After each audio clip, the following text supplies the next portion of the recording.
Jai Hind and welcome to the second lecture of environmental series of 30-day CAPF crash course. This is Himanshu, CAPF 2019 all India rank 163। देखिए इस lecture में हम तीन topic cover करेंगे: environmental legislation, institute and measures and Indian environmental organisation. This is important, these topics are important from exam view point. You can expect one question और two question from these topic. So let us begin. देखिए पहला topic जो environmental legislation में है, पहला law जो हम deal कर रहे हैं वो in world life protection act 1972 से डील कर रहे हैं. देखिए लास्ट लेक्चर में हम शेड्यूल्स की बात कर रहे थे. नाउ यू विल अंडरस्टैंड कि शेड्यूल का मतलब क्या है. देखिए वाइल्ड लाइफ प्रोटेक्शन एक्ट के हिसाब से there are 6 schedules. Schedule 1 and part 2 of schedule 2 है जो है वो कवर करता है इंडेंजर्ड स्पीसीज एनिमल्स को. शेड्यूल 5 जो है वो वर्मिन है, एंड वर्मिन का मतलब है those animals can be hunted with the permission. इसमें आप पॉइंट याद रखेंगे, nilgai and rhesus monkey जो है recently it has been culled under it. Schedule 6 जो है that deals with exotic plant species. देखिए इसका objective wild life protection act का, वाइल्ड लाइफ प्रोटेक्शन एक्ट कुछ प्रोवाइड करता है. आप पीडीएफ आप मेरे टेलीग्राम चैनल से पीडीएफ को एक्सेस करके आप पढ़ लेंगे कि इसका क्या ऑब्जेक्टिव है. लिंक मैंने डिस्क्रिप्शन में दे रखा है. नेक्स्ट हम मूव करते हैं इन्वायरमेंटल प्रोटेक्शन एक्ट 1986. देखिए इसमें आपको एक पॉइंट याद रखना है कि सेंट्रल ग्राउंड वाटर बोर्ड जो है that is created under environmental protection act, और ये एक्ट जो है भोपाल गैस ट्रेजेडी के बाद इन्वायरमेंटल प्रोटेक्शन एक्ट इनैक्ट हुआ था. देखिए नेक्स्ट हमारा national forest policy 1988. National forest policy जो है इसका एक नेशनल फॉरेस्ट पॉलिसी 1988. देखिए इस पॉलिसी का मेन एम था कि 1/3 of the total area of the land हमारे इंडिया में that should come under the forest. Next हम मूव करते हैं बायोलॉजिकल डाइवर्सिटी एक्ट 2002. देखिए ये बहुत इंपॉर्टेंट एक्ट है. इसमें 3 टायर स्ट्रक्चर है: national biodiversity authority at national level, state biodiversity authority at state level, and biodiversity management committees at the local level.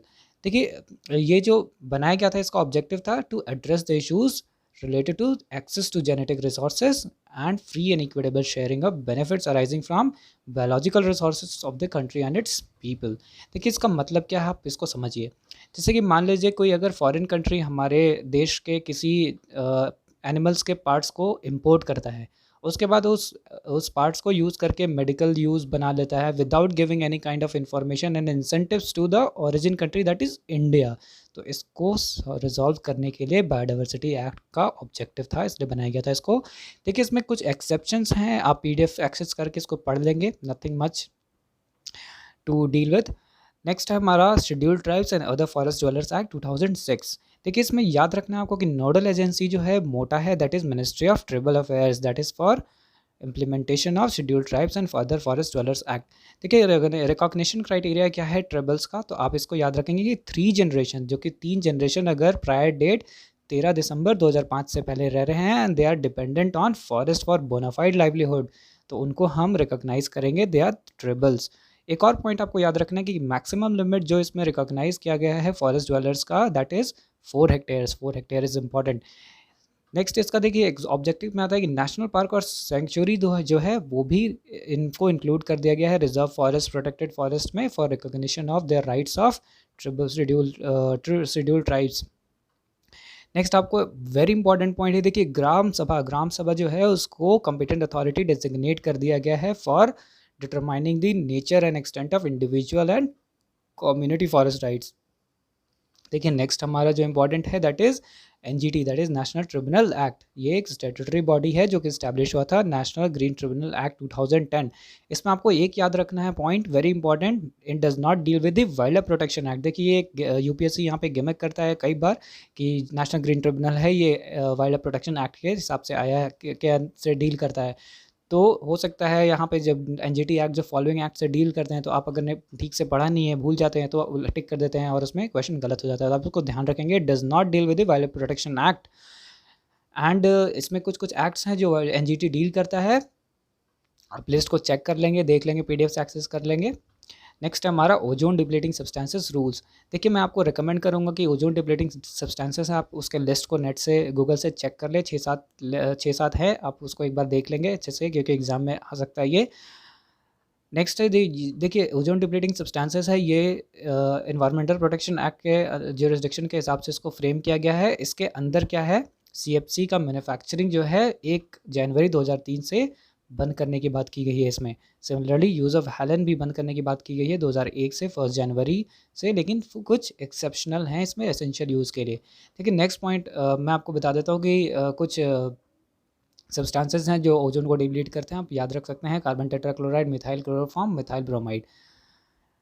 Next हमारा है ई वेस्ट मैनेजमेंट रूल 2016। देखिए ई waste management rule में एक point आपको याद रखना है कि जो अगर पेनल्टी जो भी अगर वॉयलेट करेगा ई मैनेजमेंट रूल्स को, they will be eligible for penalty under environmental protection act 1986। इसमें एक पॉइंट वेरी इंपॉर्टेंट पॉइंट है कि नया जो रूल है इसमें manufacture, dealer, refurbisher and producers जितने भी लोग हैं सभी की रिस्पॉन्सिबिलिटी है for the management of e waste. देखिए एग्जाम में सिविल सर्विसेज में ये क्वेश्चन आया था, आप इसको ध्यान रखेंगे। नेक्स्ट हमारा है मेडिकल वेस्ट मैनेजमेंट रूल्स 2016। देखिए बायोमेडिकल वेस्ट कंसिस्ट क्या करता है, एक बार आप लिस्ट को चेक कर लेंगे, इसमें ज़्यादा कुछ नहीं है, टिश्यूज़, ऑर्गन्स, पार्ट्स होते हैं, सीरिंग्स होते हैं। इस एम्बिट को एक्सपैंड भी कर दिया गया है, तो आप जब आप PDF एक्सेस करके टेलीग्राम चैनल से आप इसको अच्छे से पढ़ लीजिएगा। नेक्स्ट हमारा कोस्टल रेगुलेशन जोन।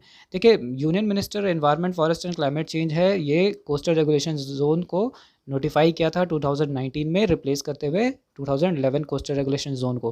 देखिए इसमें एक इम्पॉर्टेंट पॉइंट आपको याद रखना है कि जो नया कोस्टल रेगुलेशन जोन है, कोस्टल रेगुलेशन जोन जो नोटिफाई हुआ है, that has been notified under section 3 of the environmental protection act. और ये जो नया नॉर्म्स है, it also promote sustainable development. Next हम देखते हैं वेटलैंड रूल्स 2010। देखिए वेटलैंड रूल्स 2010 में जो आपको एक पॉइंट याद रखना है कि central wetland regulation authority, it was set up under this. Next हमारा है वेटलैंड रूल्स 2017। देखिए मैनेजमेंट जो है इसमें डिसेंट्रलाइज कर दिया गया, तो ये वेरी इंपॉर्टेंट पॉइंट है, आपको याद रखना है। एक और पॉइंट इसमें आपको याद रखना है कि नेशनल वेटलैंड कमेटी ने रिप्लेस कर दिया था सेंट्रल वेटलैंड रेगुलेटरी अथॉरिटी, जो कि 2002 में इस्टेब्लिश हुआ था। इस नेशनल वेटलैंड कमेटी जो है, it is headed by minister of environment, forest, climate change secretary. हमारा जो नेक्स्ट टॉपिक है that is institutes and measures. Institute में देखिए सबसे पहला जो इंस्टीट्यूशन है वो national wild life action plan है, जो आपको याद रखना है कि Indian board for wild life ने अडॉप्ट किया था फॉर वाइल्ड लाइफ कंजर्वेशन। की पीरियड आप इसका याद रखेंगे 2017 से 2031 तक है, इसमें की 17 एरियाज़ हैं। नेक्स्ट हमारा है national afforestation and eco development board. देखिए आप इसका डेट याद रखेंगे, अगस्त 1992 से एग्जाम भी पॉइंट से। नेक्स्ट हमारा कैंपा, वेरी इंपॉर्टेंट। देखिए CAMPA is compensatory afforestation management and public authority planning authority. देखिए इसमें क्या है कि एक फॉरेस्ट कंजर्वेशन एक्ट 1980 के हिसाब से एक क्लॉज था कि जो भी फॉरेस्ट लैंड को आप यूज़ कर रहे हैं फॉर डेवलपमेंटल पर्पस, तो उस दैट रिक्वायर्स कि नॉन फॉरेस्ट लैंड है या वेस्ट लैंड है, आप उतने ही इक्वल लैंड को फॉरेस्ट में कन्वर्ट करें। एक इम्पॉर्टेंट पॉइंट है कैंपा में कि कंपनसेटरी एफॉरेस्टेशन फंड स्टैब्लिश हुआ था। कैंपा में एक और पॉइंट आप याद रखेंगे कि this was constituted under the environmental protection act. एक पॉइंट आप कंपनसेटरी फॉरेस्टेशन फंड से याद रखेंगे कि नेशनल कंपनसेटरी फॉरेस्टेशन फंड जो है वो पब्लिक अकाउंट ऑफ इंडिया के अंडर में है, और स्टेट कंपनसेटरी फॉरेस्टेशन जो है वो public account of each state के अंडर है। नेक्स्ट है हमारा जॉइंट फॉरेस्ट मैनेजमेंट। देखिए जॉइंट फॉरेस्ट मैनेजमेंट का मतलब है कि लोकल कम्युनिटीज़ को इन्वॉल्व करके फॉरेस्ट के मैनेजमेंट में इसको हम पार्टिसिपेटरी गवर्नेंस का एग्जाम्पल भी बोलते हैं। इसका एम जॉइंट फॉरेस्ट मैनेजमेंट का एम ही था कि इसको पार्टिसिपेटरी गवर्नेंस को इंस्टीट्यूशनलाइज करना। नेक्स्ट हमारा जो टॉपिक है ये सोशल फॉरेस्ट्री है।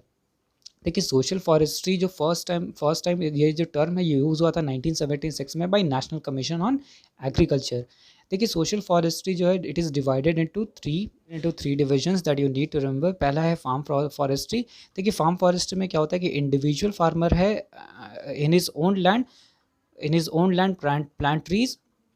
कम्युनिटी फॉरेस्ट्री जो है वो कम्युनिटी लैंड पे हम ट्रीज़ को प्लांट करते हैं। और लास्ट है हमारा एक्सटेंशन फॉरेस्ट्री में रोड के साइड में, कनाल के साइड में, रेलवे के साइड में, वेस्टलैंड जो भी है उसके साइड में फॉरेस्ट्री किया जाता है। देखिए since the lecture is going long, तो इसलिए इंस्टीट्यूट्स एंड मेजर्स के रेस्ट ऑफ द टॉपिक और next topic Indian environmental organisation, मैं लेक्चर 2 का पार्ट 2 बना दूंगा 7-8 मिनट का, that will be covered. So stay tuned till then, thank you.